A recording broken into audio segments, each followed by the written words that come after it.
Hello বন্ধুরা, তোমাদেরকে আমি একটা আজকে জিনিস দেখাবো, যে জিনিসটা তোমরা ব্যবহার করতে পারবে, খুব ভালো।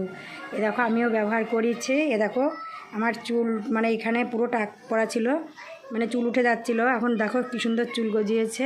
তো খুব ভালো একটা জড়িবুটি তোমাদেরকে দেখাবো, যে কি দিয়ে কি করলে কি মানে কি দিয়ে বানাতে হবে।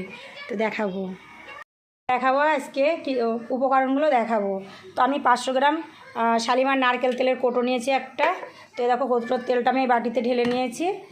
আর এর সঙ্গে দেব আমি আমলকি, দেব আদা কুচানো, দেব আর হচ্ছে দেব তোমার অ্যালোভেরা আর কারি পাতা।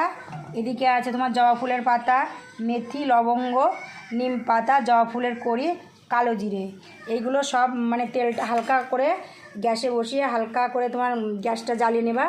এক এক করে সব দিয়ে একদম মানে কম হিটে দিয়ে ওগুলো আস্তে আস্তে লাল হয়ে গেলে তেলটা ছেঁকে নামিয়ে নিতে হবে। তোমাদের দেখাচ্ছি, দেখো বন্ধুরা। এই দেখো, তেলটা হয়ে গেছে। তো একটা কাচের বোতলে রাখতে হবে, এটা অন্য বোতলে বা কোটো রাখলে হবে না, মানে নষ্ট হয়ে যেতে পারে। ওই জন্য কাচের বোতলে রাখতে হবে। তা একটা কাচের বোতলে দেখো রেখেছি। দেখো, এটা ছেঁকে মানে ছ্যাঁকা হচ্ছে। আর দেখো, এগুলো কালো কালো হয়ে গেছে, একদম এরকম হয়ে যাবে জাল দেওয়ার পরে। আর এর মধ্যে আমি দেবো 3টে ভিটামিন ট্যাবলেট দেবো। তো চুলটা মানে আগে 2 ঘন্টা আগে চুলের গোড়ায় দেবা, দেওয়ার পরে শ্যাম্পু করে ধুয়ে ফেলবা।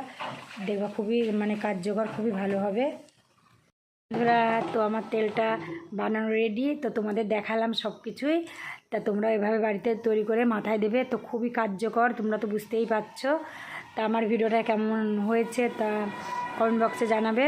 আর সবাই ভালো থাকবে, সুস্থ থাকবে। টাটা।